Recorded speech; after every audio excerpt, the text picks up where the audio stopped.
Recognize that tune, and you know it's time for Relics Radio. This is a family-friendly show, so the entire family can join us as we talk metal detecting and relic hunting.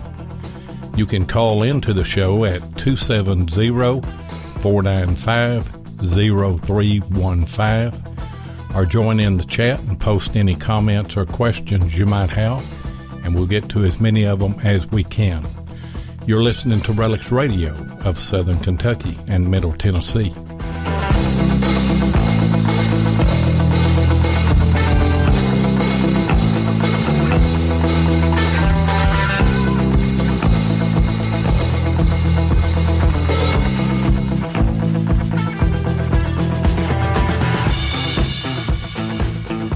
And you are live on Relics Radio tonight. It is November the 15th, 2018, and we're coming to you from the beautiful Cumberland River Valley of Southern Kentucky and Middle Tennessee. And I am your host of Relics Radio, Digging with Seven. And I am your co-host, Tennessee Jeff. Always got cold on us, ain't it, Jeff?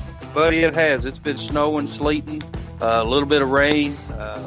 It's been terrible the last couple of days.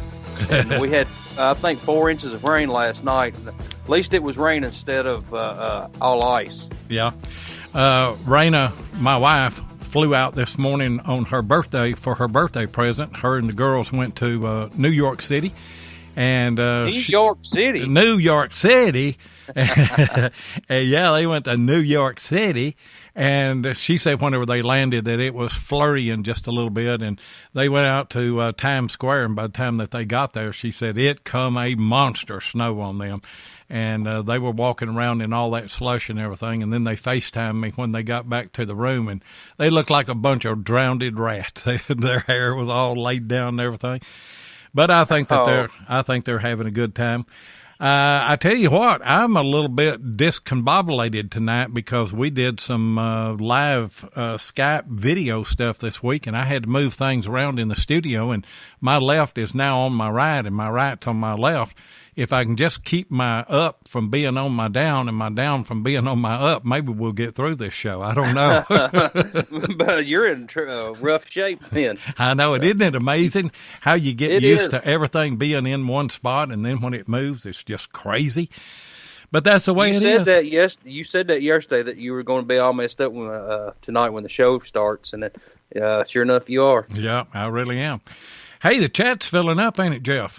This sure is. We've got Jerry in there, Bill Hayes. There's Ken. We got Dennis, Jason, Ohio Relic Hunter. Move on down a little bit. Missouri Mike, he was the first one in, and there's Jason again. Hey, there's Digging with Seven. He's in the house tonight. And then there's Tennessee Jeff. So yeah. And Gordon is in. I see him. Yep, there's Gordon. Yep. Paul Forsay. Dennis Gretchencourt is in. Shannon Copeland. Hello, little Emily. And, we got a house full. And I tell you what, it is a good thing because we are going to have one of the greatest shows that we've had since we started over a year ago, aren't we? We sure are, man. It's going to be a great show. And some of the work he does, I have no idea how he does it, but he does a great job with it. So, who we got tonight? We got Gary Penta. Are you there, Gary? I'm here, guys. How you doing? Oh, we're just doing great, and so excited to have you on the show here tonight, and to get to talk to you. And the elephant in the room now is these miniatures that you make. Tell us about them a little bit. What got you started, and some of the techniques and stuff like that you use. Okay. Well, first off, let me say thank you so much for the wonderful comments that you guys have been sending me, and thanks for I get so many compliments from the community, the metal detecting community, and I love it. I really do. To answer your question, I do quite a bit of stuff as far as types of artwork type of stuff. Of course, I do the miniatures, which you just asked me about. I do dioramas. I'm into the photography as far as, some of the locations that I go to. I like to create videos. I do restorations on some of the finds, not only my finds, but other individuals, people that I know ask me to restore their items. And you might have seen some of my restorations. I encourage your listeners to go, maybe open up a second tab and go to mydetecting.com, because some things we talk about, they'll be able to pull up the tabs, at the top. There'll be the little buddies, which are the little miniature men and detectors that I make. There's the detectors, which are the mini detectors, the dioramas and the finds and the things we just spoke about. Anyway, to answer your question, I kind of transitioned when I first started making some of the metal detecting themed artwork. Actually started out with my very first diorama was almost exactly a year ago. I got notified on Facebook yesterday or yesterday or this morning, I can't remember, that it has been a year since I created my very first diorama. So everything you see on my website has all been within the last 365 days. I mean, before that, I wasn't really doing anything. And what I can tell you also is it kind of came out of the blue. I have no formal art training. The last time I took an art course was back in high school. And just out of the blue. And really, it all started with my younger sister. Her name is Debbie. Matter of fact, she's probably listening right now, so I'm going to say hello to my sister Debbie. And it was like November of last year, and I wanted to make her something special for Christmas. Every year I kind of made her something. So last year I wanted to do something very special. So I bought a kit, and the first diorama was actually a kit, and it was basically looked like a living room. And what I did is I built a living room, and I just kind of kept going with it. And then I built like the outside and with lights and LEDs and Christmas and snow, everything. On one side, there's a snowbank, and I actually built a diorama within a diorama, because inside the snowbank is a little burrow, and you could see little rabbits in there, and in the bedroom. And I actually was able to use a specific LED bulb and make a flickering fireplace and so forth and so on. So I made that for her, and sent it to her, and she just went crazy over it. And she pretty much told me, you got to keep going. She goes, you have a gift. She goes, you might not know that, but you have a gift. And the detail, she said, was just, was mind-boggling. And I don't even think she put it away when Christmas slipped. I think she keeps it out. And she, there was a little button on. You push a button, and the lights would come on, and Nat King Cole would sing, the Christmas song. And like I said, she was probably my biggest inspiration as far as the dioramas. And so I did. And I started to build, more dioramas. And if you go on my website, you can see, there's a whole list of the dioramas that I started making. And so I did that. But the dioramas are very labor intensive. They take anywhere from 3, 4, 5 weeks on some of the bigger ones.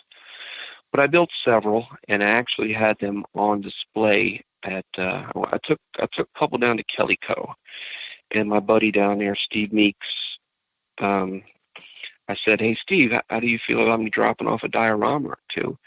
And he said, "Wonderful, we'd love to have them." So I did. I dropped off maybe 1, maybe 2. And every time I spoke to him, he said that the customers were just going crazy. So I kept making them, but as I said, they can be labor intensive. So what I did is I started making smaller items. I started making like figures, detectorist figures, and these are just generic figures. didn't look like anybody when I first started. They were just characters. And so I made little, by hand, I would make little metal detectors. And they came out pretty good. They came pretty good. And then one day, I got a buddy that's in Central Florida Metal Detecting Club. His name is Ken Arrington. And Ken, I always call Ken the Uber detectorist, because Ken is really directed, and he's very good at what he does. He uses CTX. And so I created one that looks exactly like Ken. And it was on a base, and it's on my website, and you could see it says Little Ken. And I did a little write-up on it, basically given, kind of like just a little description of him and, some things about him. And that was the first one. And then from then on, the compliments just rolled in, So what I started doing is I started just handpicking individuals in the metal detecting community. And most of the first ones were actually in my club, the Central Florida Metal Detecting Club. And but I wouldn't tell them. I wouldn't tell them that I was actually making, a figure of them. What I would do is, I'd pick somebody who kind of was special in some way, whether in the community or they're charismatic or they were somehow they stood out and they caught my eye. So I would stalk them on Facebook for about a week, and I would just start downloading all kinds of pictures of their body style, facial features, hair color, and then I would look for their gear and all their detecting pictures, and I would find out what specific model metal detector they were using, what color their belt was, what kind of pinpointer they're using, what kind of shovel they were using, what hand they carried their metal detector in, and what side of the belt they wore their pinpointer on. And so the more I made these things, the more I would get. I realized that I'm a compliment junkie, because you guys probably know I don't sell these things, and there's many reasons for that. But I do like the compliments, and the more compliments that I received, the more I wanted to, impress and give back to the community something special that was just given to me by God. So again, I would get all these details, and I would just when I build it, and then on any given day, I would just drop it. Just drop it on Facebook without saying anything. And, it's easy to tell who the individual is. And then somebody invariably would say, "Oh my God, it's so-and-so."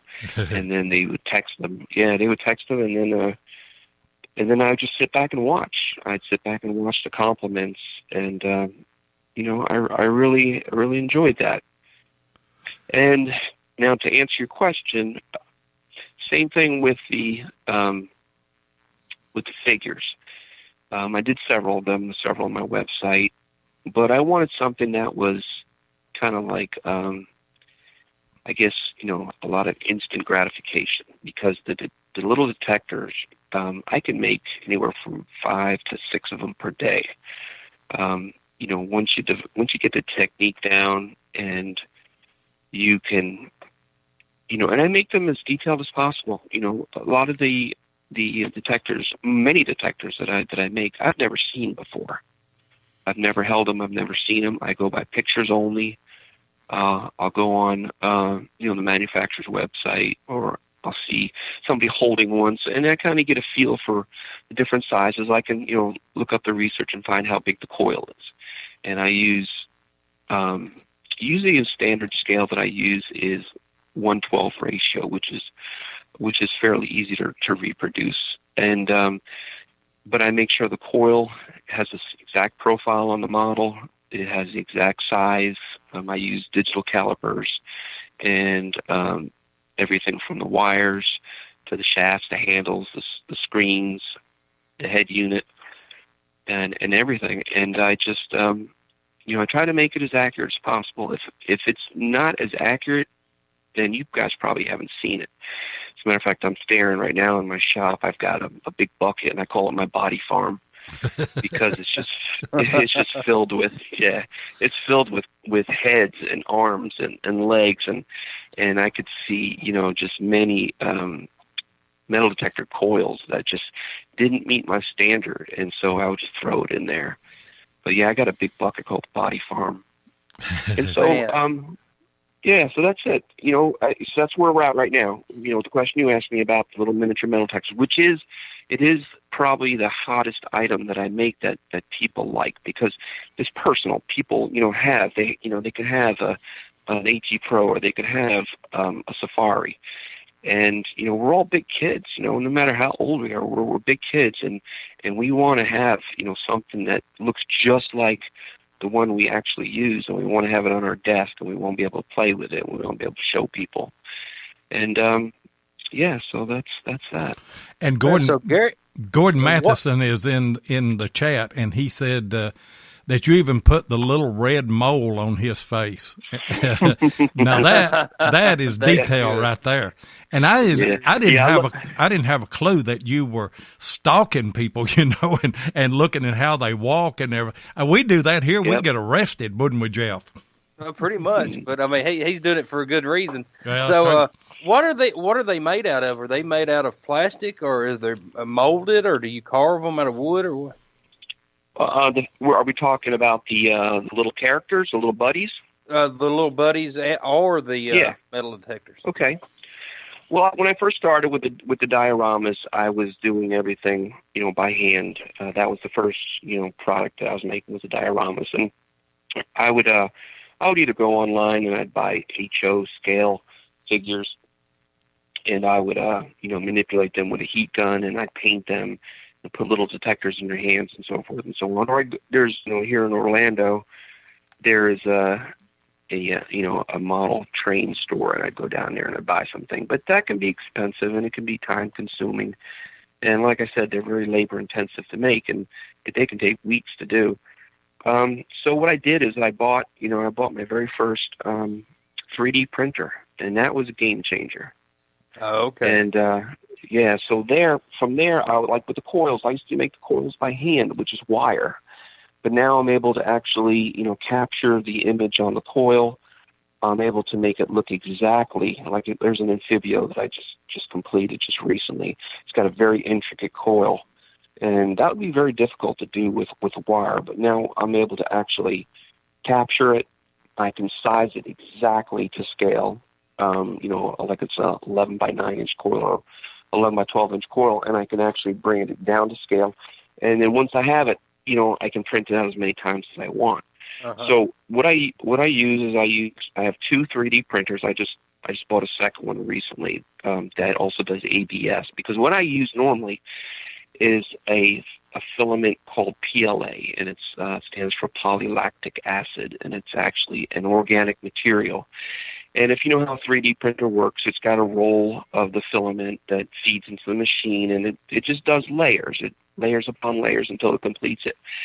But with the PLA,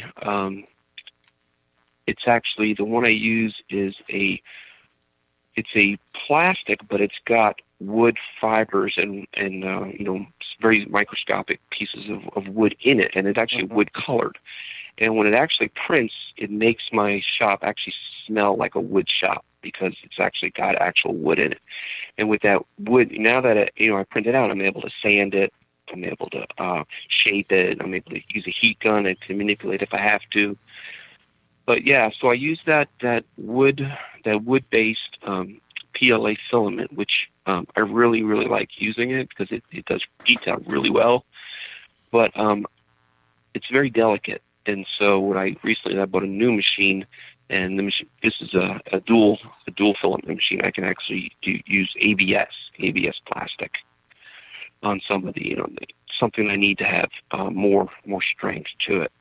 Mm-hmm. But that's just part of what I make. I'll do I'm doing the coils and the handles and sometimes the armrest, but everything else is is, it's a trade secret. Like with the shafts, with what I make the shafts out of, and the shafts, and you'd be surprised at some of the things I'm using. But I can once I put the shaft, I take the shaft and I put the coil on it, and I put the handle on it, and I put the head control unit on it. I put the armrest on it and the ground stand, and I'll use wire it up, and then from there, it's just all hand painting. Everything is hand painted.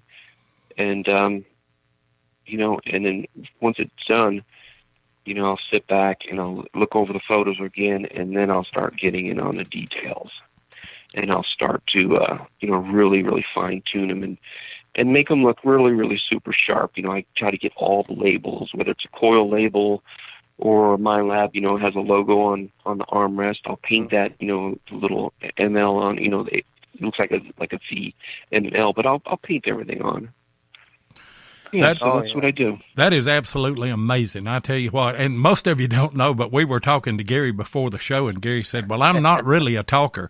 But I tell you, we asked, we asked I'm thinking the same thing. Yeah, we asked 2 questions, and we're already up to a commercial break. So let us run this commercial, and we will be right back. We's looking good in our new Relics Radio T-shirts. Yeah, Ken and Mark Guthrie of Detectives.com done brung 'em to us. Yep. And they makes other shirts, too. Yeah, boy. Detectives.com can handle tees for your club, hunt, or any other promotion folks may have. They even got the Wide Pride shirts. Yeah, them boys does the manatee crawl. Yeah, scooting on their bellies.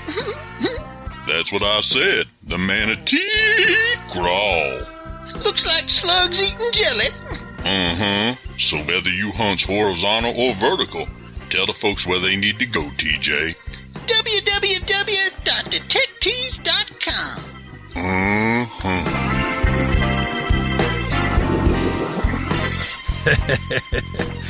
And I've got something that I need to add to the Detectives commercial. I talked to Ken Guthrie this afternoon, and Ken said that if you order a Detective shirt for someone for Christmas, and you want that to be a Christmas gift, and you want a card sent along with the shirt, all you have to do is let them know in the notes or the message, and they will send you a card. And by the way, any new caller that we have during the show tonight, we're going to put you in the running for a Detective shirt.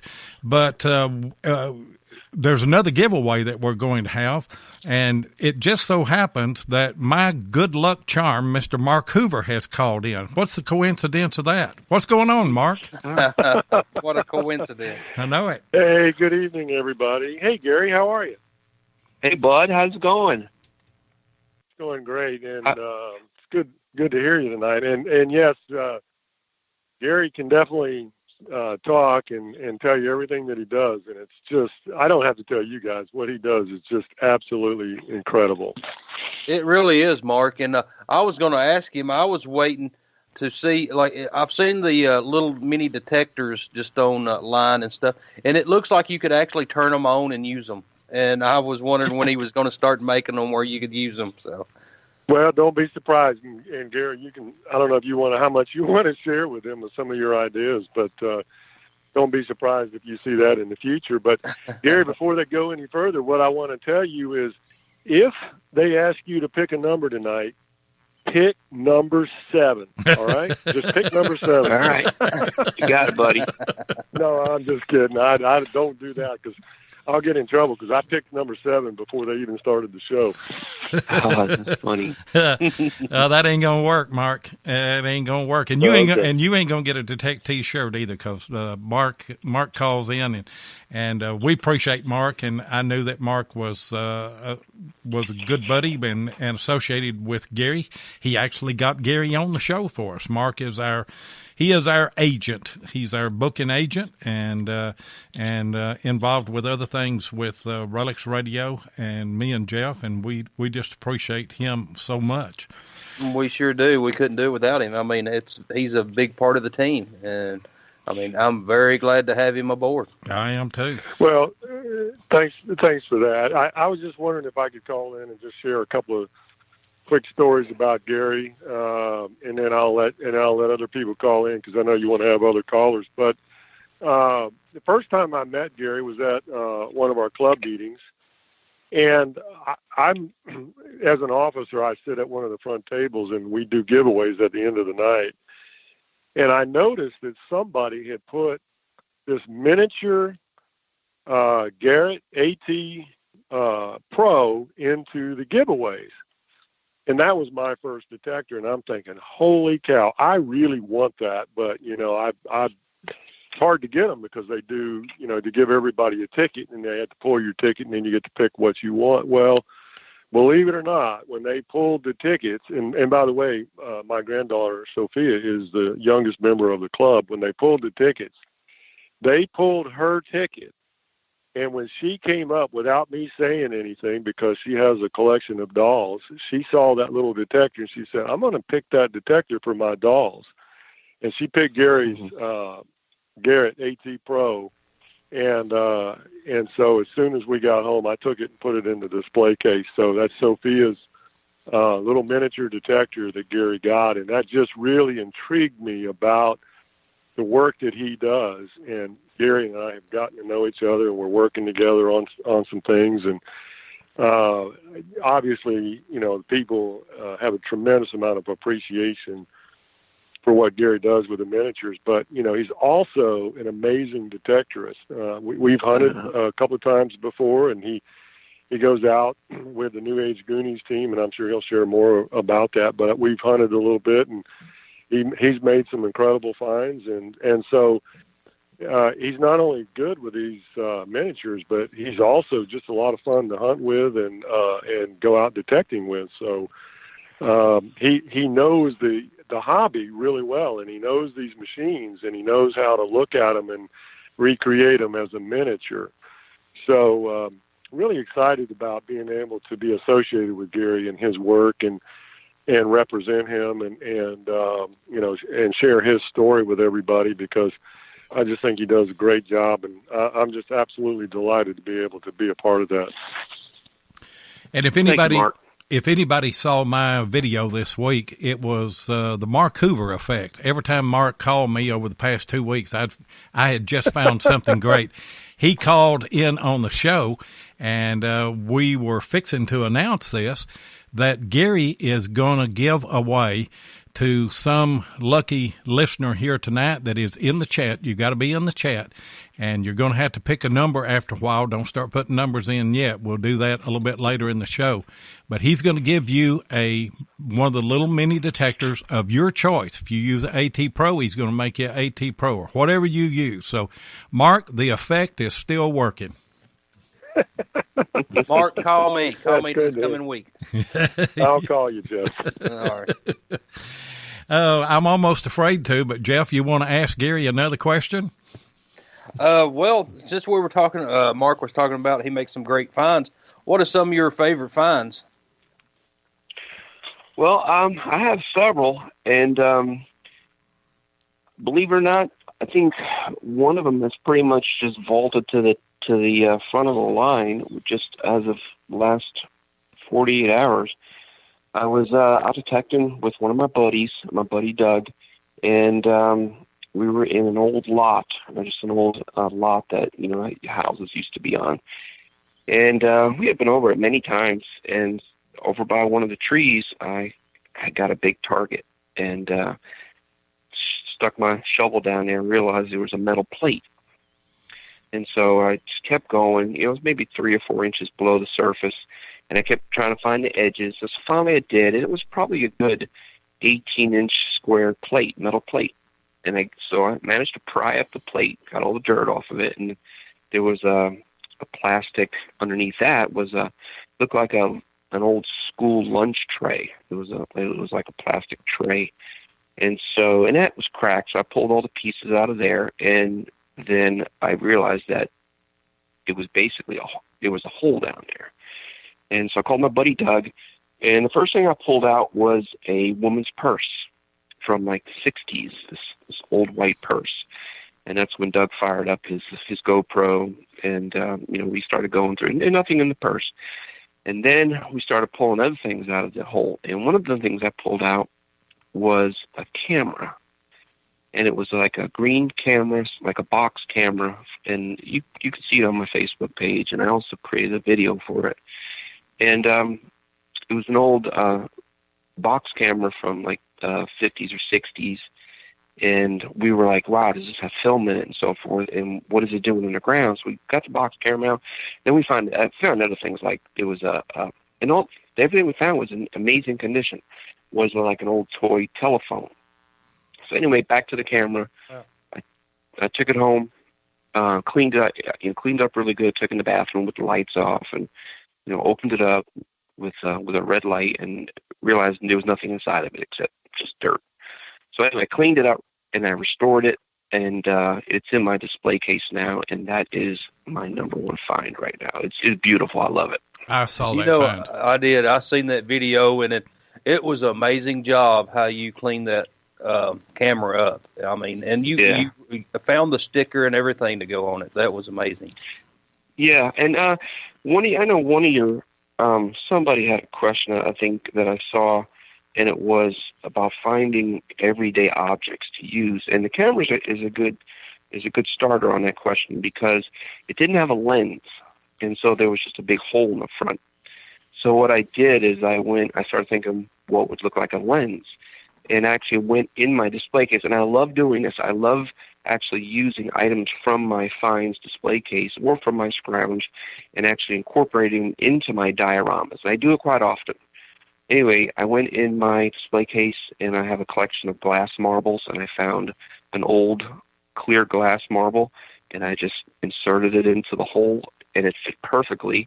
And so the lens that you see on that camera is actually a glass marble that I found a while back. Oh, man.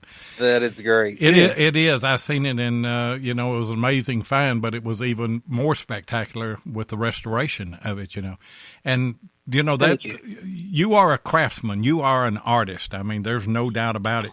And Ken Guthrie asked that question, about using everyday items in a project. Right. But he also asked another question, and, he asked about how you got started. We've already covered that. But he wanted to know, did you start with Revell model kits whenever you were a kid? Did you do any of those? Actually, very close, and I know exactly what he's talking about. But Revell was there was many of them, but I do remember that there were these models, and I think they were Disney related, and like there was Pirates of the Caribbean, and I remember building that, and then also Monoprice. They had some models, and I remember one was it was almost like a little diorama. It had a giant tarantula terrorizing the city. But I do remember building that. So the answer to this question is yes. I'm sure they didn't look anything. They probably weren't even painted, to be honest with you. They were probably just glued together, and they were just all gray. But as a kid, I do remember doing those. So yeah, the answer to this question is I did do models as a kid. I did a few of those whenever I was little. Everybody back in the day wanted the 57 Chevrolet, and everybody wanted the 32 Ford Coupe, and I did both of those, and it was easy for me to do it because all I had to do was go out in the yard, and they were two of those were up on blocks in our yard, so I knew what they were supposed to look like. So fantastic.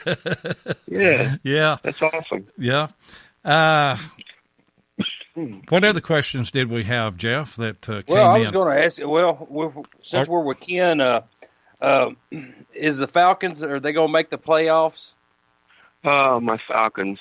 I live in Florida, and I'm probably, me and, my son Sam and the rest of my family, we're probably the only Falcon fans that I know.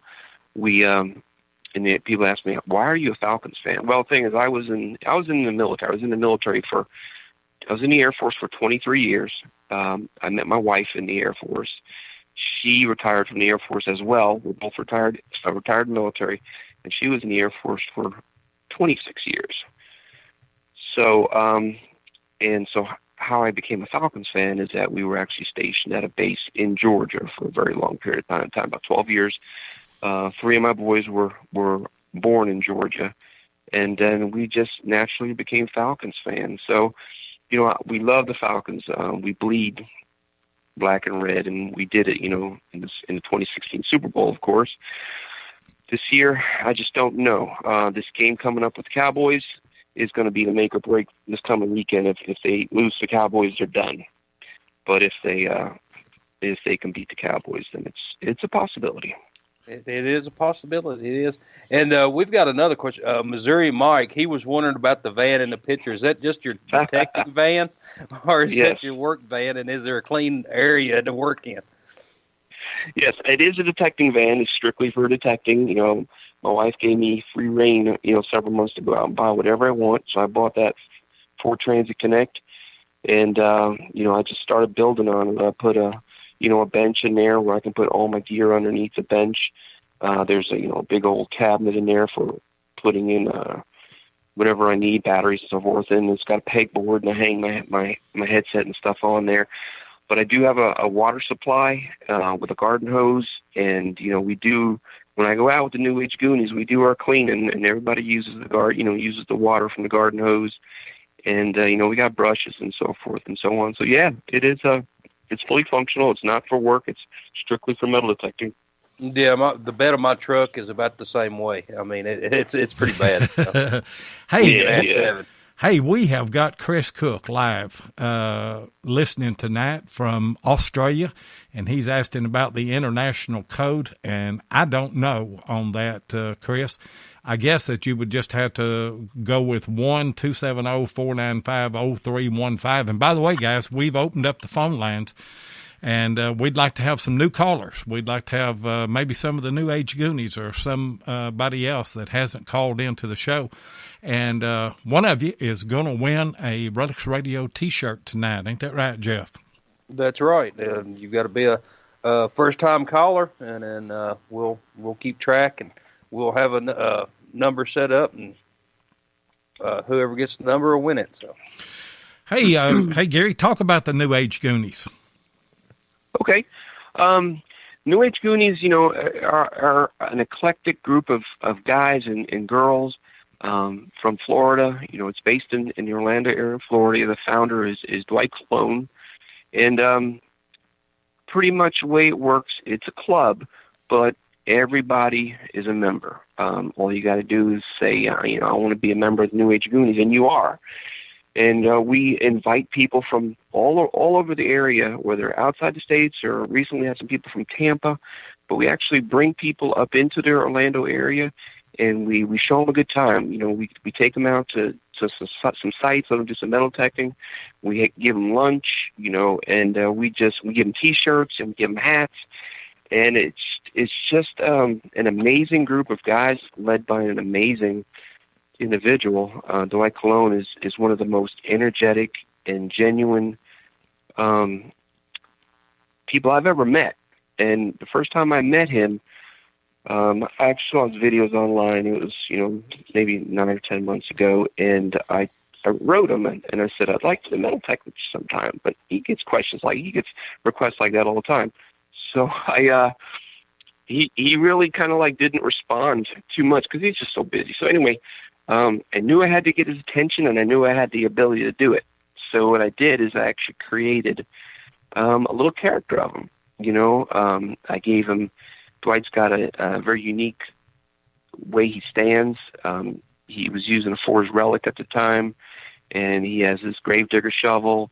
And so I made a spot-on recreation of him, dumped it on Facebook, and long story short, we're very good friends now.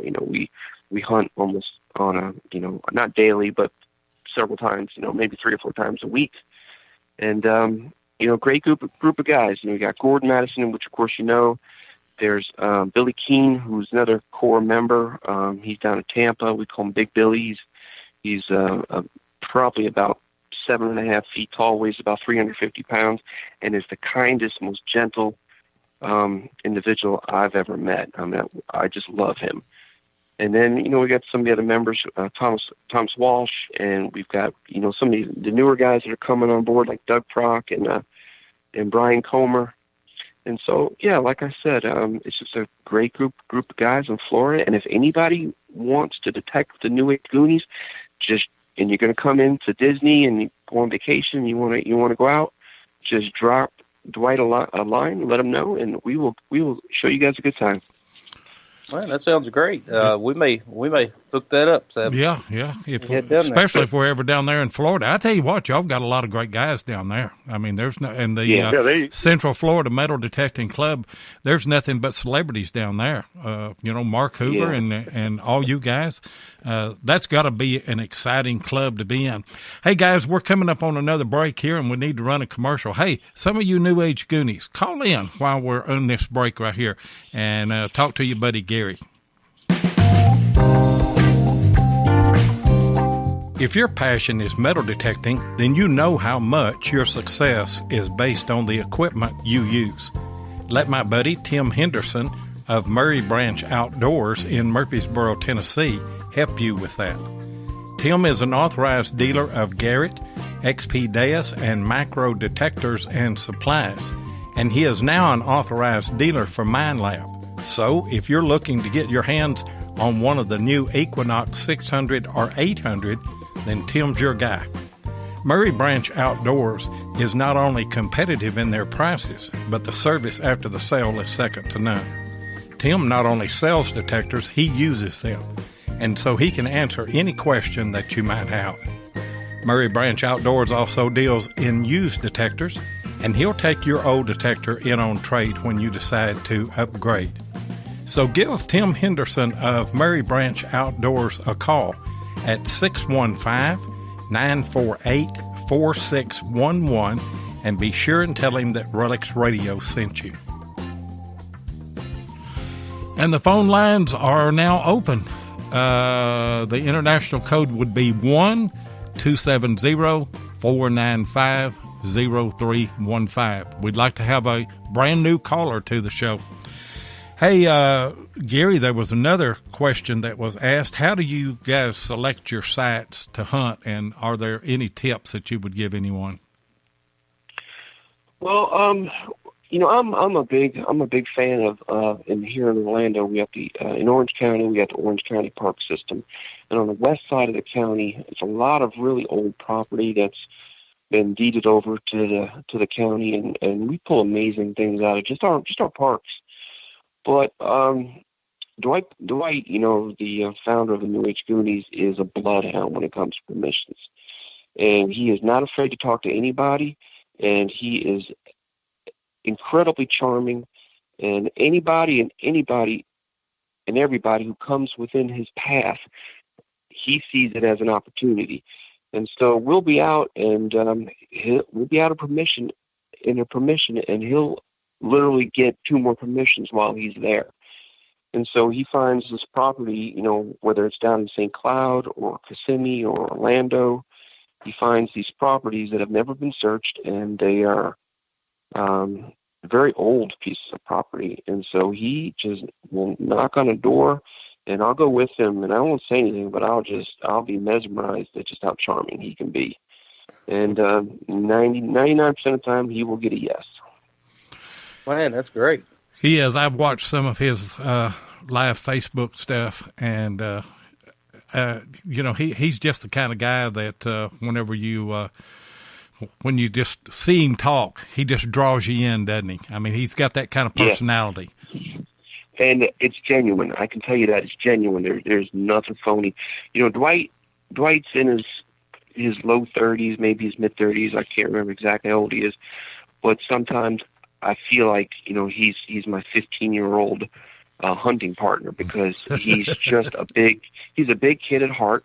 And, his enthusiasm is very, it's addicting.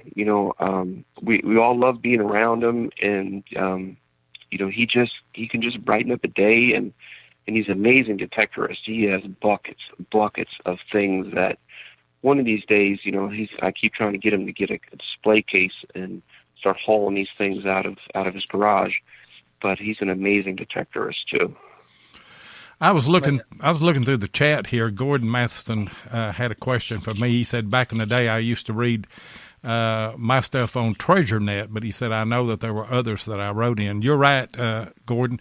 I was most of the time on Friendly Metal Detecting, but I did a little bit of stuff on TreasureNet until I started videos, and I kind of got off the forums.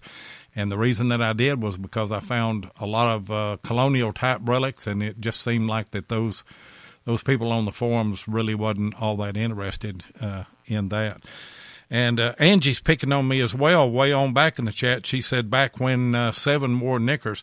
That's what they do to me, Gary. They call me the old man. They say that I found the Civil War bullets because I watched the soldiers from behind the tree as they dropped them. What do you think about that? Yeah, that's funny. Yeah, he said he waited till the battle was over before he started relic hunting. Very good. I did.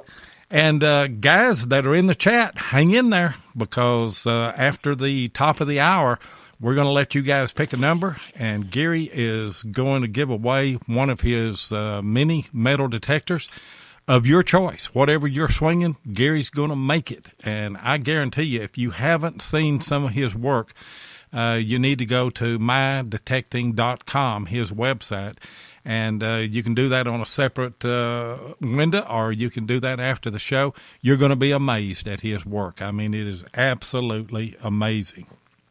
It really is.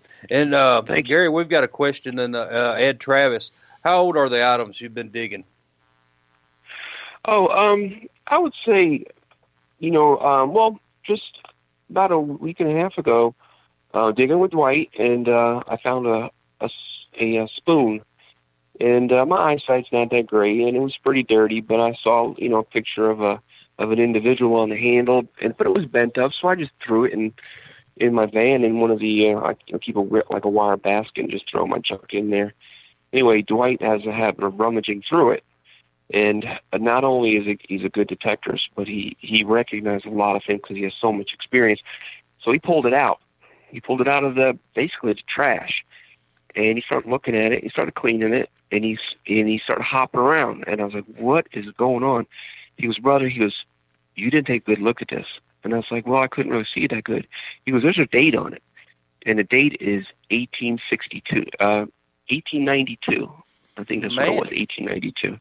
And what it was, it's from the 1892-93 Chicago World's Fair. It actually has a picture of some buildings, and that was Christopher Columbus because it was 1492 to 1892 was a 100-year anniversary at that time. So he pulled this thing out of my trash and said, "You realize you just found an 1892 spoon from the Chicago World's Fair," and didn't have a clue. And it's probably one of the oldest things I found in a while. But to answer the question, a lot of it from around the Kissimmee area and the Orlando area is Depression era, 20s and 30s and so forth. Yeah, and Aggie had a question on here. Do you detect anywhere besides Florida, and if so, where? When my wife was still on active duty, I actually started detecting in Texas. So I detected in Texas for a while, and then we moved to Florida once we both retired. And so, no, I've never detected anywhere else. I'd like to. I am going to the Garrett Memorial Hunt in March up in Jefferson, Texas. I will be there, and if any of your viewers are going, I'm bringing some nice things with me, and so they will get a chance to look at them and maybe get a chance to say hi to me. I'd love that. But that'll be one of my first trips, actually outside of Florida. Yeah, and up in Jefferson. I seen the thing you made with the airplane pulling the the billboard behind it, so that was pretty neat. And she also asked if there's any, if you could detect anywhere in the world, where would it be? Oh, that's a good question. If I could detect any, I would say, I've always, I was in the Air Force and I traveled quite a bit. I've been to many countries. I wasn't a detector at the time, but if I could go back to any of those countries that I went to, I would say probably either Spain or England. I would say one of those two places. Man, that Yeah, would be great. I'd love to go to England, and because you're talking about old history there. Not as old as Mesopotamia. I'd love to go to Mesopotamia, but Right. a man might not get back from there. I don't know. But I'd love to go to England and do some detecting there and get into some of that old stuff. Hey Gary, Yeah, what is one thing that you think that you probably ought to have found that you haven't found yet? Oh, good question. Well, everybody's at the top of everybody's bucket list is that gold coin. I haven't found one yet. There's been many locations that we've been to where, we're finding everything else. Just like you said, in England they're finding, very old coins from the 1600s and the 1500s. And we're jumping around. We find a 36 Mercury. But I would say, gold. I would definitely want to find a gold coin, and I think it's just a matter of time. Because some of the places that we dig at, are unsearched, and they were inhabited when people were carrying around gold coins. Just recently, my friend Dwight and a couple other guys, we found a brick road tear out in one of the towns below Orlando, and we were able to search this brick road that was being torn out for the first and being seen for the first time since turn of the century, and we were doing V-nickel surface finds. It was amazing, but just no gold. Wow, that'd be a surface finds with V-nickels, man. Could you imagine? Yes. 7? I know it. Hey, we had a call that came in 3746, and then that call dropped out. I'm trying to add you back in. Call has been forwarded to an automatic voice message system. Oh. 3746. 746 is not available. At the tone, please record your message. I'm sorry When you about What was that. the area code on it? You may hang up or press 1 for more options. I can't. Well, I can end that call with that person by doing that. Sorry about that. I don't know if that was somebody calling in the show or one of the robocalls or something other. Gary, is there anyone else in your household that enjoys the hobby with you? No, actually, there's not. Well, my daughter. I have, I've got 4 boys living in the house, and I've got a young daughter, and she's 13, and she used to metal detect with me. The other boys, I couldn't pay them to go metal detecting. But my daughter, I would say, she's more interested in anybody else. The way we used to do it, we were in Texas, is we'd go together, and I think she was 10 at the time, and I'd give her a belt and her pinpointer and a little shovel. And what I would do is we'd walk around the playground, and I would find a target, and I'd stick a golf tee in the spot, and I'd say right there, and she would dig her little hole, and she'd find it, and then she'd put it in her pouch, and we would move on. But she's 13 now. Things change, and They do. They really do. Yeah, they do. That's a pretty neat story. Of course, I've got a 15-month-old, as everyone knows, and then I plan on trying to do something like that with him. And I remember just pushing him around in his baby stroller out around this old house, and then we found our first Civil War bullet together. And my stepson, I would take him, and he's 14 now, and he went a couple of times, and then if it doesn't have a video controller to it, then he's not interested really. So, hey guys, we do have another call on now. 9680 are the last 4 numbers. Who we got? Well, you have John from New York, and I just had a couple of questions, and then for Gary, and then in general. I had a cousin lived in New Hampshire, and he used to tell me that the brick walls, the rock walls that they built up there that would delineate between properties, that he would often find coins at the base of these rock walls. And he never knew why that was the case, but he believed that it was some sort of a ancient or a 100-year-old thing that they would do when they would complete the wall. They'd throw some coins over it to wish good luck to the neighbor or to themselves. And I was wondering if Gary knew anything about that. Hey, John. Hi. Thanks for the question. I'm from New York also, from the east end of Long Island. And, I spent many years in upstate New York at 2 Air Force bases that used to be up there. But and I know the walls you're talking about. I mean, they're amazing constructions that were done, 100 years ago, and you can barely stick a twig in the cracks in these walls. But as far as the coins are concerned, no, I've never heard that, and then I've never had a chance to find any. But people have kind of strange habits. Some of the things we find down here can be kind of strange, like some kid burying his toys underneath a steel plate in a lot. It's just very strange. That's true. Do you have another question, John? Well, yes, I do, and I heard it peripherally.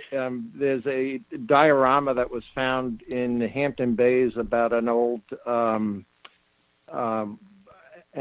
tower there. And I don't know any of the specifics regarding it, but I know Gary was contacted with regards to it, and I wonder if he could tell me a little bit about that. It was the Hampton Bays Historic Society. John, it's a great question. It really is, and yes. There's a woman who is president of the Hampton Bays Historical Society. That's a town that's on the east end of Long Island in the Southern Fork. It's right off the coast of the Atlantic Ocean and the Peconic Bay. Anyway, what John's talking about is that they found a diorama that is in really bad condition, but it shows an old lighthouse and an old innkeeper's house. And it appears to be the town that I actually grew up in.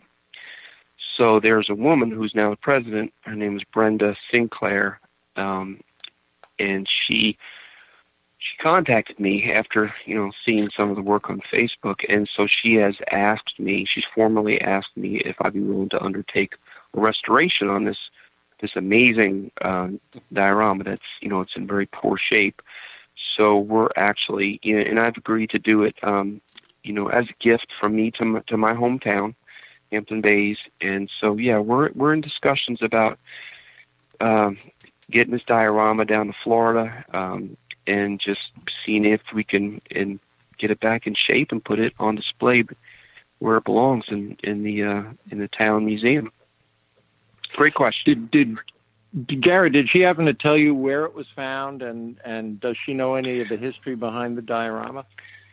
I'm sure she does, but we didn't really get into that. We just, been typing back and forth on Facebook, and the only thing I have is one picture to go by, and from what I see, it looks like it's going to need quite a bit of work. But no, to answer your question, I don't know any of the details yet. But I do plan on finding out, because that's one of the things that I really enjoy is doing a write-up on the things that I either restore or I build. And so that's going to be hopefully the details worked out, and maybe you guys will see it someday. Yeah, I would. I'm eager to see it and learn about it. That lighthouse, as you know, is long gone, and yes, it's been replaced by, it's a Coast Guard station now. It's been replaced by an automated beacon, but there are pictures in town of that lighthouse coming down, where they set charges and actually brought it down because it had caught fire. The timbers on the inside had caught fire, and it was structurally unsound, and they decided that the best thing they could do, rather than, they couldn't afford to rebuild it, so the best thing they could do was bring it down. And it's a shame, because I think it was commissioned by George Washington originally. Yeah. And true. I'd be interested in seeing that diorama and hearing how it came to them. Yes, that's true.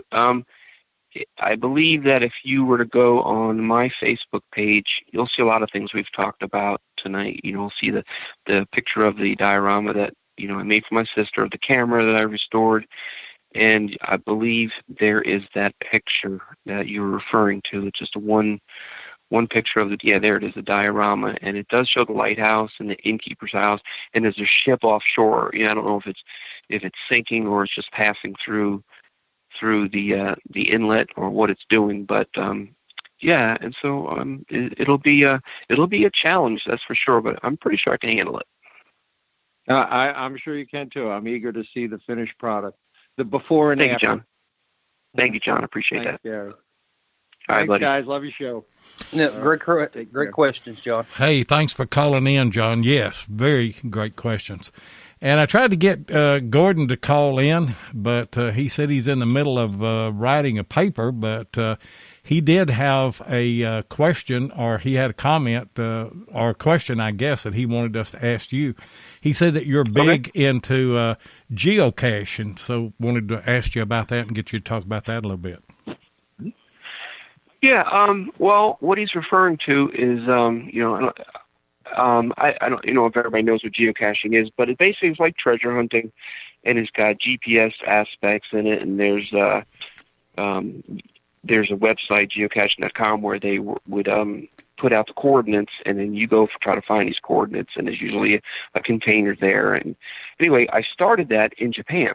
We were living in Okinawa at the time, and I started taking up geocaching, and I went to some amazing places in Japan. I was able to climb Mount Fuji. I was able to go on some of the beaches that the American troops came ashore, and the tunnel systems and so forth and so on. And Okinawa is just an amazing place where you could just be, you could be just walking in the woods, and you'll find a tunnel, and there's actually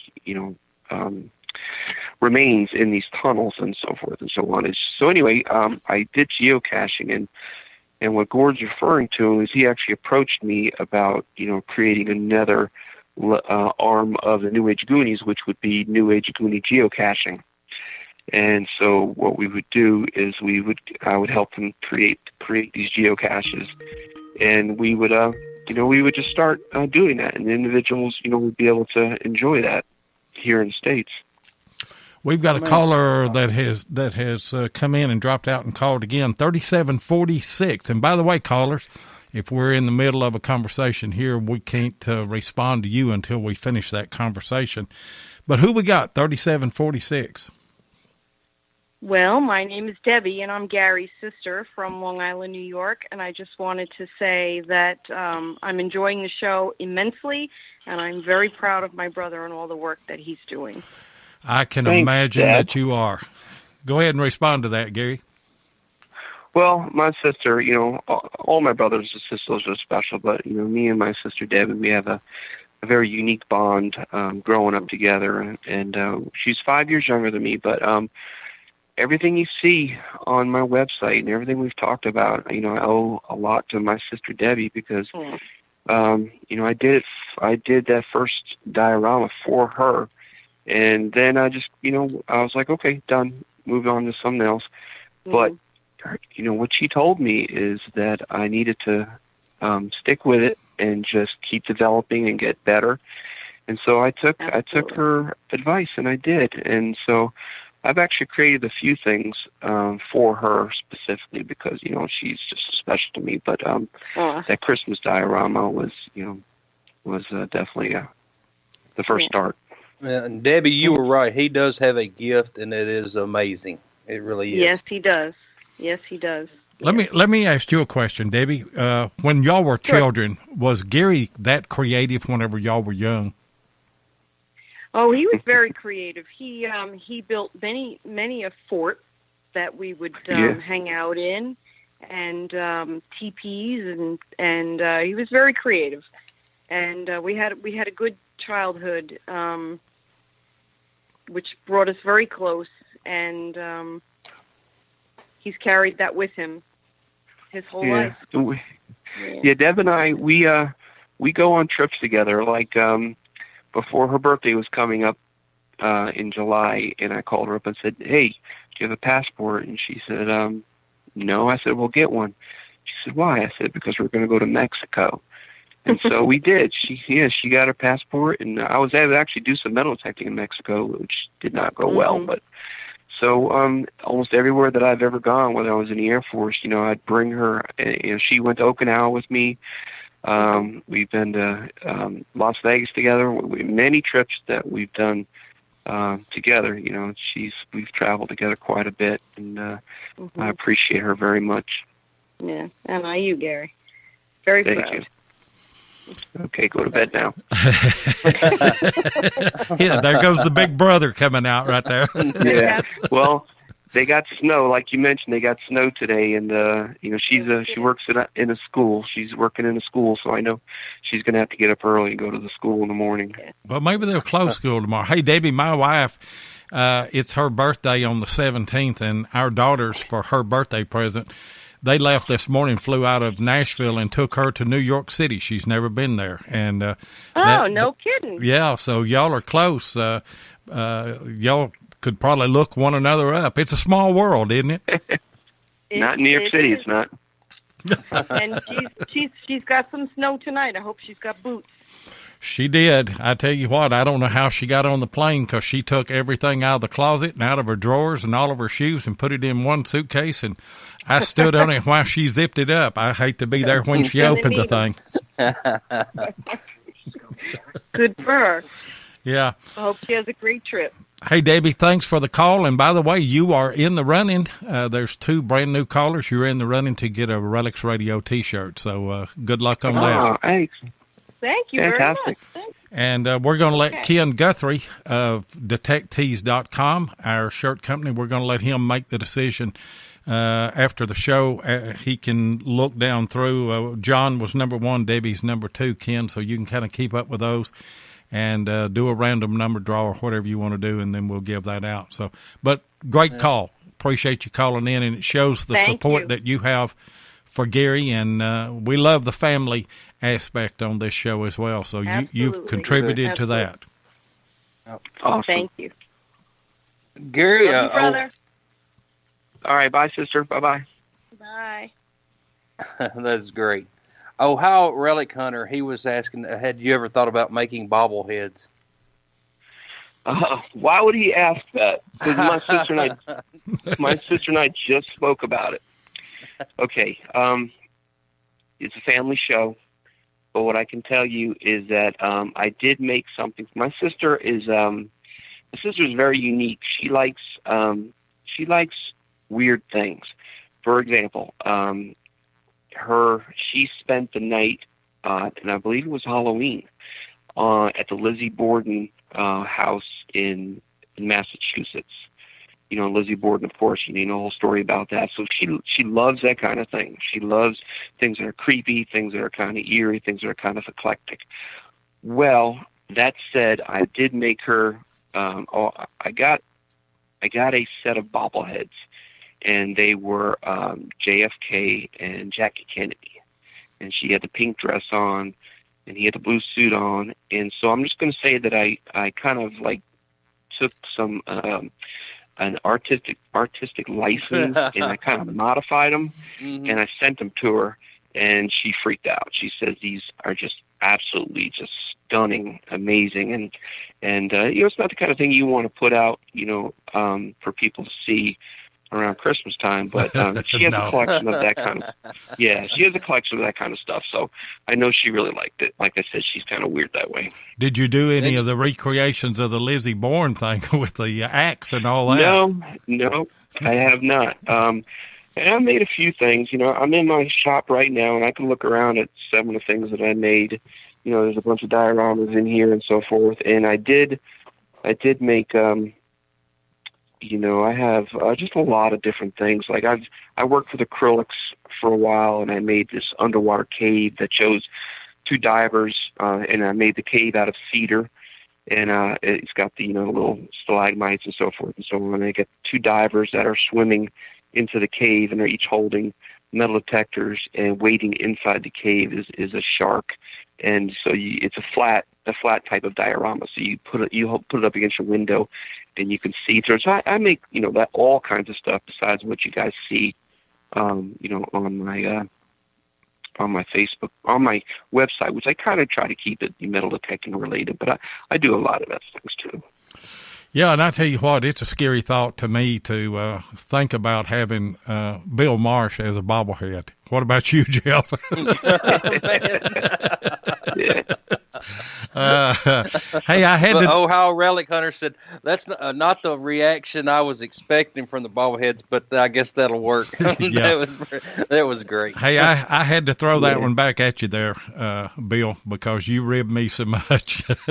Hey, guys, we're coming up on another hard break. The phone lines are still open, 270-495-0315. Got two people in the running for a Relics Radio shirt, but you can have one. And after this call, sometime after this call, we're going to give away one of those miniature metal detectors.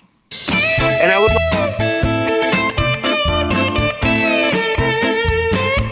If you want to keep up with what's going on in the metal detecting world, then you need to be a subscriber to American Digger magazine. Butch and Anita Holcomb are the publishers of the magazine and have won awards for 3 straight years for being the best digger magazine on the market. American Digger magazine is available in both print and digital formats, so no matter where you live in the world, you can enjoy the latest happenings in the hobby. You can get in touch with American Digger magazine by going to americandigger.com or give them a call at 770-362-8671. And be sure and tell them that you heard it on Relics Radio. And by the way, while we're running that plug on American Digger magazine, I've got an article coming out with Jeff Ford, Wes Stringer, and Chris Heimsoff on the Great Silver Horde. And we've got another caller in, looks like 7973. Who we got on the line? My name is Bill Keene. My good friend of Gary is part of the NAG organization. Hey, What's up, Big Billy? Good to have you on, What's Billy. up, Gary? Hey, buddy. Well, thank you. I just wanted to call in and just tell everybody that, listen, I met Gary about a year ago, and the man's got talent just oozing out of him. I mean, he's first and foremost, he's one heck of a guy. He's a lot of fun to metal detect with. Like he was talking about with Dwight, same thing. Dwight's a very infectious person. You can't help but enjoy yourself when you're metal detecting with him and with Gary. So I just wanted to chime in and let you all know what kind of people they are. They're good, solid individuals, that's for sure. I remember the morning when we were metal detecting, and before we got started, I walked up to Billy with my hand behind my back, and Dwight grabbed his camera and turned it on because he knew it was coming. And I said, "Hey, man, and I really enjoy your friendship, and I really appreciate what you do." And so, from behind my back, I pulled out, a little miniature Billy, and Billy's not miniature at all. He's a big boy, and so I can almost see him. He was speechless because it looks just like him, and it had his AT Pro. And his shovel and so forth and so on. So Billy is one of the, he's very special to me, and he's one of the recipients, of one of the little figures that I do. So anyway, thank you, Billy. Yeah, anytime. Listen, for you guys to know too, not only am I the recipient of that, but I also have my newest metal detector is an Equinox 800. He's made me one of those. He's made me an AT Pro. And the great thing about the AT Pro, he actually used a pull tab for the coil, which I thought was really cool. There you go, Mark Hoover. And I just thought it was a really nice touch when I saw that thing. I'm like, look at that. How cool is that? And then we had a beach hunt with the WSAS, is another group I belong to in Tampa. And Phil Myers and them, who owns a metal detecting shop down here in Tampa. And we had a little get-together out there, a little beach hunt. And as things would have it, I found a token that Gary had made with a mercury dime in it. Now, I had a conversation with Gary that I really didn't think it'd be a good idea if I found it, because what came along with it was a lot bigger metal detector. I would say it's roughly about a foot long. And I said to Gary, and Gary says, "You know what? You have every right to win it." Well, son of a gun, if I didn't win it. And they're all that stuff. And the dioramas Gary talks about, he was very generous and gave me one for my last birthday. And all that stuff is in my display case, top shelf. It's got its own, basically a whole shelf to itself, and it's just amazing stuff. Thank you. And what he's referring to is if you go on my website, minddetecting.com, and you go up under the diorama tabs, there's one called Permission, and it's one of the first ones I did. And it depicts 4 detectorists on the grounds of an abandoned, kind of an abandoned home. And there's a windmill, and so forth and so on. And I just, I really thought Billy would appreciate that. So I gave it to him for his birthday. And again, Billy's about 7.5 feet tall, but he just, I can see him choking up, and that's what it's all about for me. Metal detecting is really important to me. Without going into much detail, what I can tell you is metal detecting, it genuinely saved my life. It did. I can just tell you that we had a family tragedy, and I was desperately looking for something to use as a form of an outlet and some therapy. And so metal detecting is very important to me. And so everything that I do, and the things that I make and the things that I do, I give 99% of it away. I don't sell really any of my stuff. So I give most of it away, whether the people know it's coming or not. Even the ones that I ambush on Facebook, I drop them in the mail and I send it to them.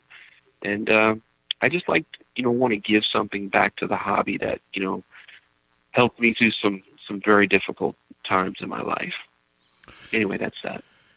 And I would like to, if you go ahead. I'm sorry. Go ahead, Billy. I was just going to say it's funny when it comes to people like Gary and also Dwight. My daughter was going to college in Orlando, and I happened upon Dwight. I was out metal detecting a local park. He walks up. We start talking. Stood out by the truck for 2 hours just talking about metal detecting. And that relationship turned into other things. And then how I met Gary actually was I was actually behind them at a Central Florida metal detecting yearly hunt thing. And I went there to support, Dwight Cohen and New Age Goonies, and I was at work in the tent with them and all that. And we got in the chow line, and there's Gary and Doug's wife, Deb, talking.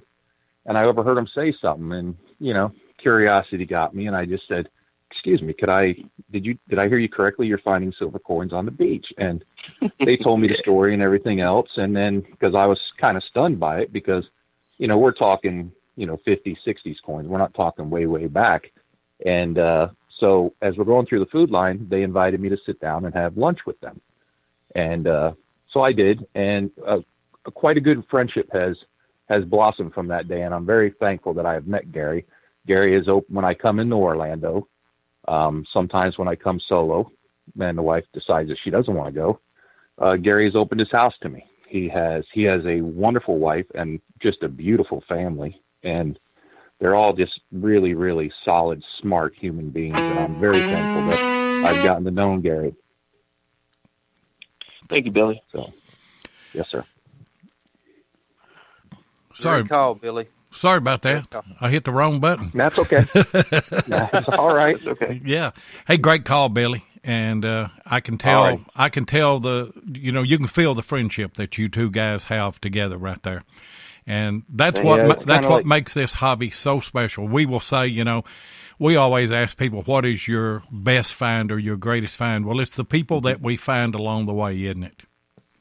It is. It really, truly is, because, I have a lot of special finds too, but, and even Dwight, we've talked about it. The brotherhood that we have amongst us is just really quite amazing, with Thomas Walsh and Chris Marker and Doug Prock and Gordon. I mean, there's just so many of us, and we just literally enjoy spending time together.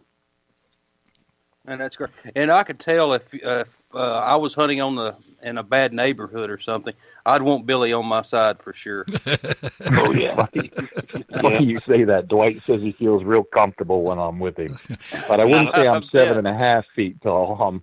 I'm more like 6'4", not 7.5 feet tall, but I am around the 350 range. But it's nothing but size. It's all about how you really are. Yeah, that's right. That's the truth. That's the way it is. And if you win a T-shirt, you might want one of those wide pride shirts that Detectives is making.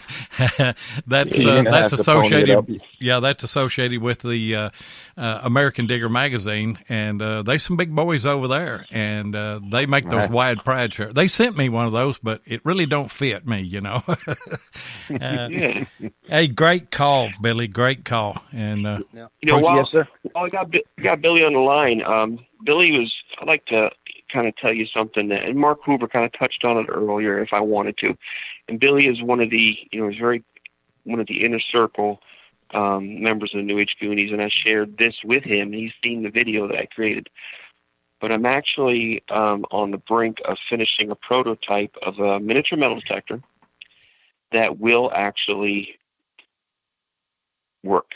I've created the circuit. I'm using a magnetic switch and piezo buzzer and LED bulbs, and I've been working on this for several weeks trying to figure it out. And one of the biggest things was the power. How to get a battery into the housing unit on the little miniature metal detector. And then one day I had a brainstorm. I was like, don't put it in the house. Don't put it in the head control. So what I've done is using a button battery. And this was the breakthrough, is I've actually created a coil, and the coil will actually be the power source. It'll have a button battery, as the coil, and it'll be connected to the magnetic switch. And the way this works is it'll come on a pedestal, and you'll wave it over these coins that I produce that'll come with it, and it will actually beep, and it will actually the LED will light up, and just one more dimension to the stuff that I do. I'm always looking for ways to wow people. So anyway, I showed Billy the video of it, and the feedback was just awesome. So that's in the works, and I'm hopefully have one on Facebook within maybe 2 weeks. Oh man! And Celeste is in chat. She said, "I want one." That'd be the perfect thing to hunt in between all that trash, wouldn't it, Jeff? It sure would. We may find a good detector that way. Yeah, we could. No doubt about it. Hey, great call, Billy. And thank you, Billy. All righty. Thank you all. Love the show, man. Hey, keep it up. Thank you, Billy. Appreciate it. All right, y'all take care. Okay. We are kind of down to that point. We're going to ask everybody to put a number in between 1 and 100. And the first one that gets the lucky number is going to win a miniature of whatever detector that you use, because Gary's going to make whatever you use. So go ahead and start now, and we'll just start watching the chat here. And as soon as we see that number, we will stop everybody, and we'll come back. And they have started. They have started. And then they have started. They have started. I see that. Wow. Man. Yep, they're flying in. Yeah. They are. I don't see it yet. I don't either, but they are. One number at a time. Whoa, stop. Whoa, stop, there it is. Stop. We got it. Okay. We got it.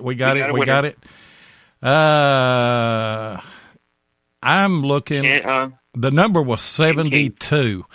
And I saw that, I think Ken King had 72 in, did he? I don't know. I believe it was him also. People are still putting them in. Yeah, I can't 72, even, that was Ken King, yep. I can't even back up to it. Let's go back and check.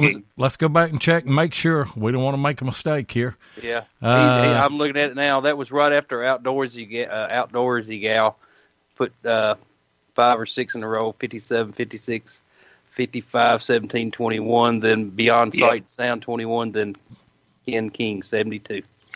I agree. I Congratulations. That's what I see too. Well, All great job then. Hey, Ken King, call in because I want you to talk to Gary, and I want you to tell him what kind of detector that you've got, and you can personally we'll send the information later, but call in if you don't care, and join the show with us here. I know you're no stranger to talking on the show because Ken has got he's got the Weekly Dirt, and then he's got the Digger Spotlight. By the way, you had a great show with Jeff Ford and Mike Clutter. And if you don't know that number, it's 270-495-0315. I'm trying to get to the top to put it in. you can't get to the top tonight. We've had all kinds of there we go. Yeah, ding ding ding, we've got a winner. Mark Hoover, he was right after. I started sweating there for a little bit. It was rough work. It was rough work. Hey Ken, congratulations. Hey, thank you, Lloyd. Appreciate it. And Gary, amazing. Thank you, sir. Wow, I won something. Awesome. Yeah, man. You not only won something, you won something. I tell you. I want something with a capital S and a capital T. I mean, yeah, just Gary, yeah, just cap them all. I saw you interviewed over there. I saw you interviewed over there on Don Digging this one time, and that's what introduced me to you. And I checked your stuff out there, and I just thought it was absolutely incredible. So, what an amazing thing! Man. Thank you, sir. I appreciate you. I appreciate it. Yeah. So, what are we talking here? What do you use, or what do you want? Well, I mean, what do you got? If well, I have a choice. He's going to make it special for you. What are you swinging? Yeah. Oh, he is. A custom job. Custom job.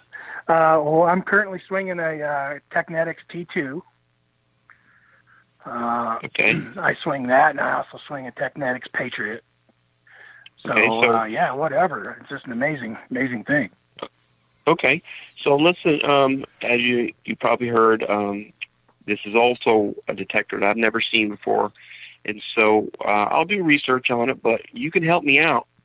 And what I would ask you to do is just grab a tape measure and start measuring everything, and just get me, go on Facebook, on Messenger, and just start sending me dimensions, and how big your shaft is, how big your detector shaft is, how big your coil is, your hand grip, your ground stand, and your control box, and let me know what size coil you've got on that thing, in case it's not a stock coil. I don't want to put a stock coil in if you're not using a stock coil. And if you got any special marks on, any stickers, pretty much send me pictures of everything. And what you're going to get for winning is you're going to get, a 1/12 scale duplicate of it. Wow, how incredible is that? You're going to have a heck of a time making that quarter order sticker, I think.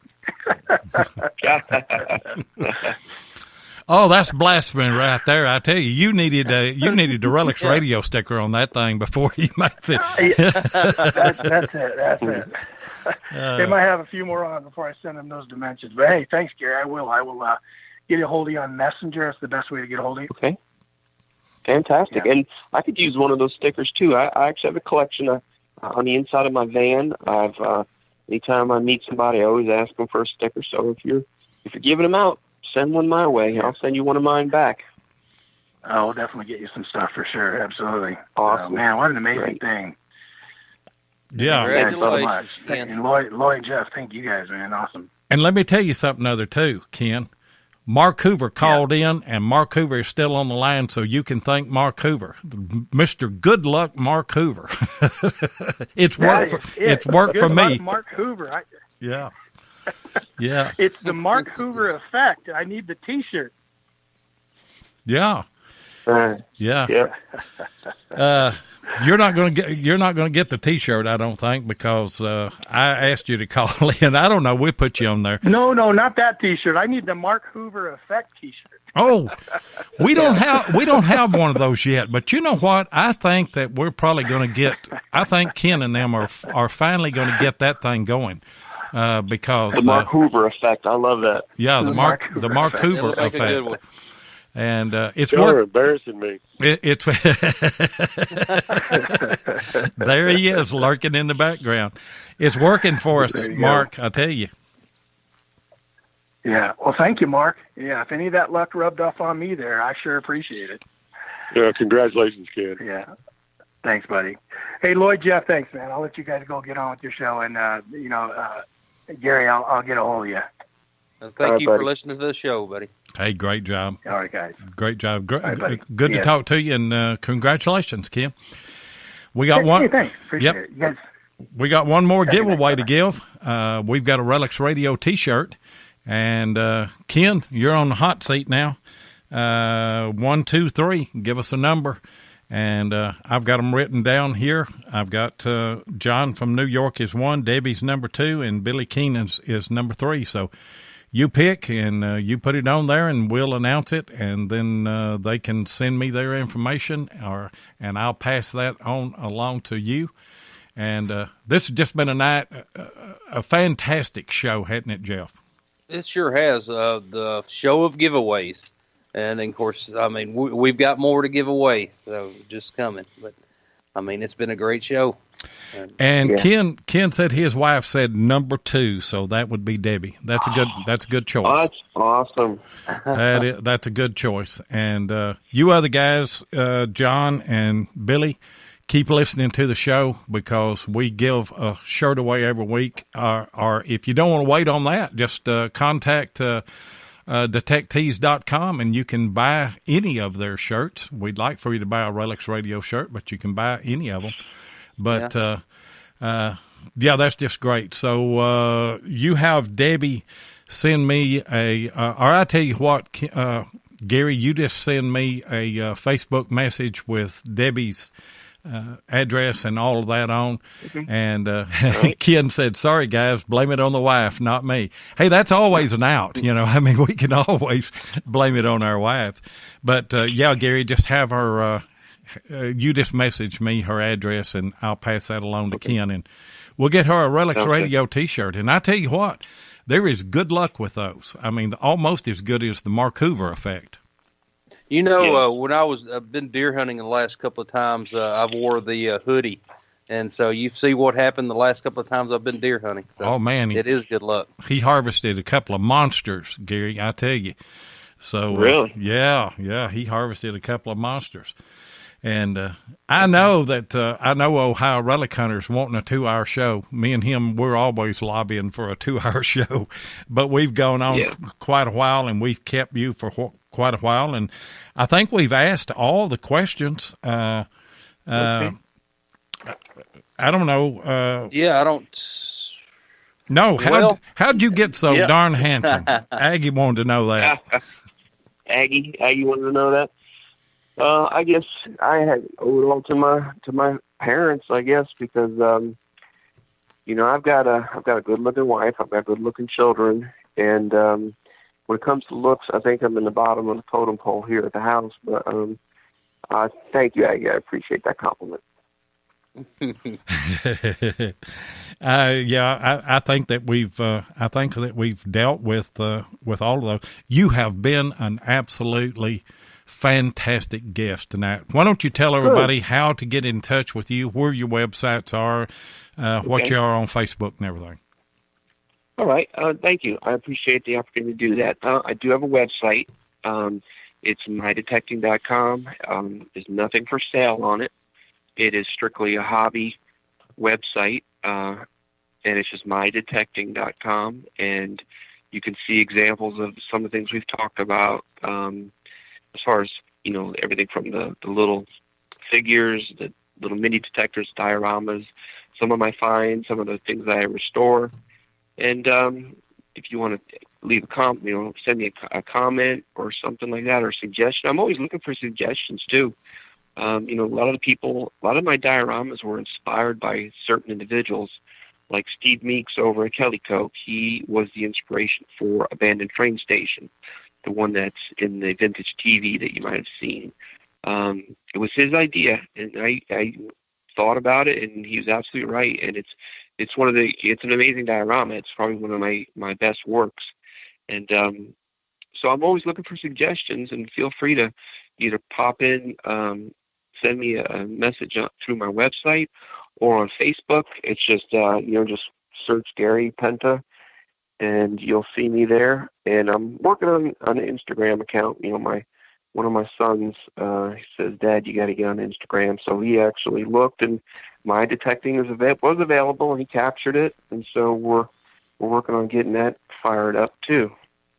Man, great job. And I also have a YouTube page and Vimeo, and they're both the same thing, Gary Penta. And so on YouTube, you can see some examples of some of the dioramas and some things that I've done here there. And I will, work on getting all those links put together and get them on my website. Yeah. And guys, go check all of his stuff out. It is absolutely amazing. I'm just floored by everything that I've seen there. And like I said, you've been a great guest tonight, Gary, hadn't he, Jeff? Sure has. And then we can't do this show without our listeners and stuff, but especially our guest, it's as good as you've been. So, and then some of the work you've done, it's so great. And the train station, that is really awesome. The lighthouse, and you've even got little figures out there where they're metal detecting and digging a hole in the ground. So that's pretty neat. Thank you, I appreciate that. Now, thank you for being our guest. And thank you very much for having me. And hang on, I'll close the show out here in a minute, and we'll talk just a moment before we let you go. But, Jeff, we had a lot of new folks in the chat here tonight. We did. We have several. And, of course, I can't go back and see them all, but there were several, and we sure did. So we're doing something good. Yeah. And then, it's amazing. People want to listen to rednecks with a metal detector. So. It is that. And Celeste said, "Bummer, it's over already." Well, I tell you what, if we'd have got some more calls, I wouldn't have mind going 2 hours because my wife's gone. I got nothing else to do, But go ahead. Like you mentioned earlier, but I said to you I wasn't very chatty kind of guy, but I guess when it comes to my hobby, I just feel real comfortable with it, and I'm actually surprised at how much I was able to carry the conversation. And I'm looking at the comments section on Relics Radio, and I see we're coming up on 1,000 comments. That's just great. That is great here tonight. And sometimes you have to, I'll tell you something on that. You have to scroll down and get them all on the screen, because I think that we've probably got more than that. But it will only show you what's on the screen at that time. But I'd say this is going to be one of our biggest shows. I sure do. And a shout out to Mark Hoover. Mark Hoover books most of these shows for us. And he's really been a shot in the arm to us. He's got us some great guests. I keep thinking, we can't top this show, but each week we just continue to have great shows and pulling in more people and pulling in more listeners and more people in the chat. And thank you so much for the giveaway tonight. That was absolutely awesome. That was. We can't beat that. Everybody's been looking at them, and then here somebody just won one on our Relics radio show. So thank you very much. I was floored this afternoon whenever I talked to him, and he said, "Do you do giveaways?" And I said, "Yeah, we give away T-shirts." And he said, "Well, what about I give one away one of the miniature metal detectors?" And I was just floored by that. So it's great, and we'll have you back on, no doubt about that. Absolutely, anytime. In the future. Okay, you guys hang on there for a little bit, and I'll close the show out here. If you like metal detecting shows like this, we want to encourage you to check out Beyond Sight and Sound with Josh Kimmel. It's on Sunday night and Wednesday night, and then All Metal Mode is on Monday night at 8 o'clock Eastern. American Digger Relic Roundup is on Monday night at 9 o'clock. History Seekers is on Tuesday night at 9 o'clock. Hardcore Metal Detecting has a show Thursday night and Saturday night at 8 o'clock Eastern. And we've got a new group in on Friday night, or every other Friday night. It is the XP Team USA, and they've got a good show. I listened to the last of that. And obviously, Catch us every Thursday night here on Relics Radio, me and Jeff, and I promise you, we're going to have another good guest. Well, no, we're not going to have another good guest next week. We're going to have our Thanksgiving show, and we're going to give away the Garrett AT Pro Pointer, and Ken and Mark Guthrie have thrown in a hoodie, so more good giveaways next week. So join us after you've eaten turkey all day and had all the family that you can stand. Come on into the show here and join us next Thursday night.